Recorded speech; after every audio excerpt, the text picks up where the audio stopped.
आप देख रहे हैं रोशन पाकिस्तान न्यूज। पड़ोसी ममालिक की सरहदों में मुदाखलत, इश्तिआल अंगेज़ी और लाइन ऑफ कंट्रोल की खिलाफ वर्जी करना हमेशा से भारत की आदत में शामिल रहा है। माजी करीब में हम इनकी ऐसी मुदाखलत को भुगत चुके हैं। ये अलग बात कि तरबियत में कमी के बास अपने ही जाल में फंस जाते हैं। ये तो पाक फ़ौज की आला ज़रफ़ी कि उन्होंने फ़िज़ाई हदूद की खिलाफ वर्जी करने वाले को चाय पिलाकर वापस भेज दिया, और कश्मीर में इनके मज़ालिम से तो दुनिया वाकिफ़ है। कश्मीर की लाइन ऑफ कंट्रोल पर भी अपनी शरंगेज़ियों से बाज नहीं आते। ये तो पाक फ़ौज की बहादुरी, जुर्रत और दानिशमंदी है कि उनको बॉर्डर पर ही संभाला हुआ है। ये अलग बात है कि इस सब में हमारे कितने ही नौजवानों के जज्बे खाकी कौमी परचम में लिपटे हुए अपने आबाई घरों को पहुंच जाते हैं। लेकिन अब की भारत ने यही हरकतें चाइना के साथ शुरू कर दी हैं और चाइना के एहतजाज के बावजूद भी अपनी कार्रवाइयाँ जारी रखी।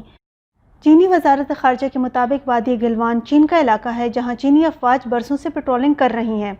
वहाँ पर भारतीय फोर्सेज ने सड़कों की तामीर शुरू कर दी और चीन के एहतजाज रिकॉर्ड कराने के बावजूद भी अपनी हरकतों से बाज न आया और अपनी पेशकदमी जारी रखी।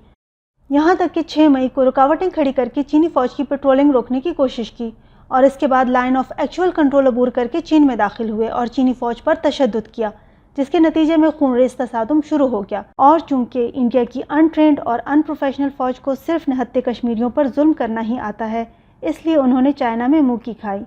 अब ये पूरी कोशिश करेंगे कि अपनी अवाम, अपोजिशन और बाकी दुनिया से छुपाएं, क्योंकि इंडिया में हर फूटने वाले पटाखे पर पाकिस्तान और बेगुनाह मुसलमानों पर इल्ज़ामात की बौछार कर देने वाले भारत के पास अपनी शिकस्त को छुपाने के अलावा कोई चारा नहीं।